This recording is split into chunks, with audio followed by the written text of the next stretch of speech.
everybody's listened to an MP3, and I think we take for granted how good the quality is while giving us a right-sized file size, right?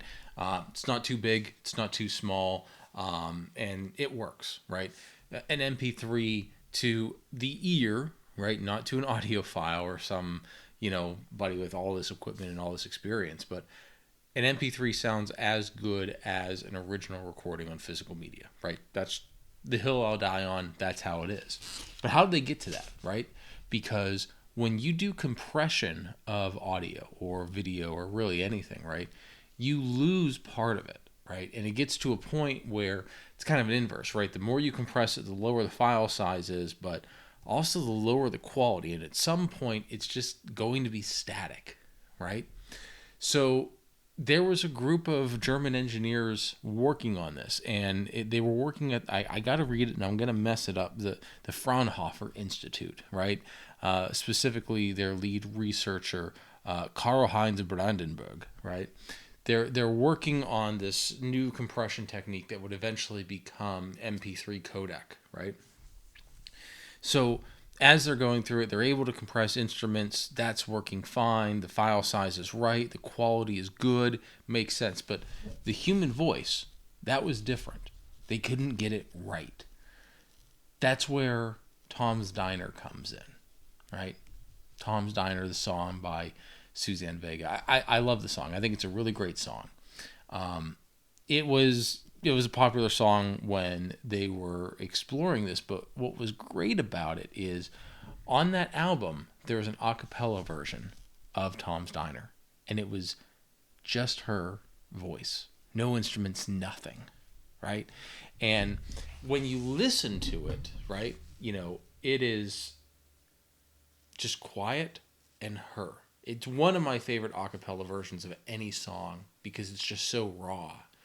And that's what made that perfect to be the test bed for the MP3, right? Because they had the instruments. They could do that, right? It was the human voice that they had the problems with, right? So for months, Karl-Heinz and his team would just listen to Suzanne sing this a cappella and mess with it, come with new version of codec, and sometimes it'd be static or too bad, but they eventually got it, and that's why we have MP3 today. And I think we don't appreciate what that team did to perfect that format. And realistically, this is a story that I didn't know about until I did my interview with Leo Laporte a few years ago. And we'll play some of that, but he does a really good retelling of when he was hosting the Screensavers. They brought Suzanne on, they talked about it, she sang the song. She really didn't know that this was going on, but a lot of it, well, all of the research that went into coming up with that MP3 codec was from that song, specifically the a cappella version. So let's listen to Leo tell us a little bit about it. Probably nowadays I will mention her name and nobody will know who I'm talking about, but Tom's Diner, as it turned out, was used by the folks at Fraunhofer when they created the MP3. They were looking for a way to make sure that it was, because MP3 is heavily compressed, right? They were, Suzanne Vega, they were looking for a way to make sure that the human voice was reproduced accurately.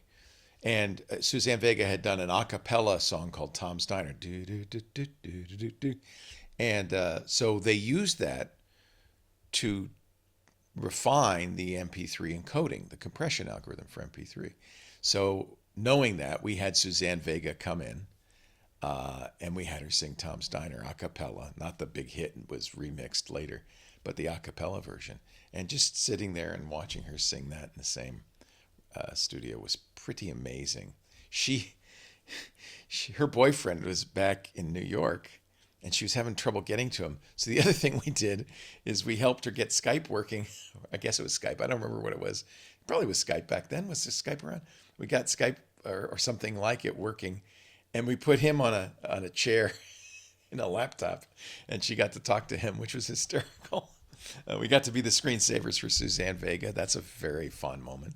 So it's crazy to think that, you know, that one a cappella version from, what, 87, 88, really laid the groundwork for how MP3s were thought of and developing at Kodak. So every MP3 you downloaded off Napster or Kazaa back in the day, iTunes, Spotify, or probably even just listen to stuff on YouTube, or if you're listening to any digital audio anywhere, even if it's a different format, AAC or whatever, all of that can be traced back to this, right?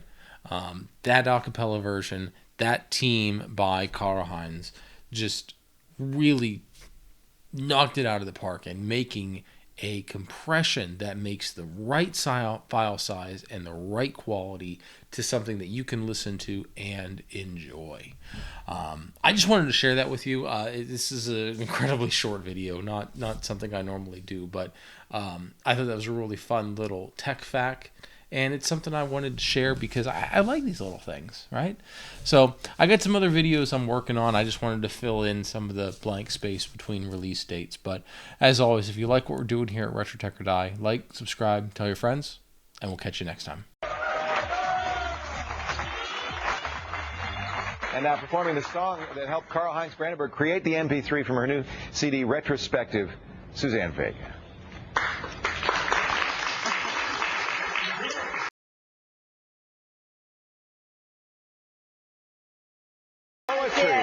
It's fun poetry. I love it so much. The CD, new CD, Retrospective, the best of Suzanne Vega, and she'll be performing in San Francisco at the Fillmore, the classic Fillmore Theater tonight, right? Yep. That's great. Yep. We thank you so much for joining us. It's Thank you really very nice much. to meet you. Thank you for having me. You and Glenn can go off now and Thanks. have a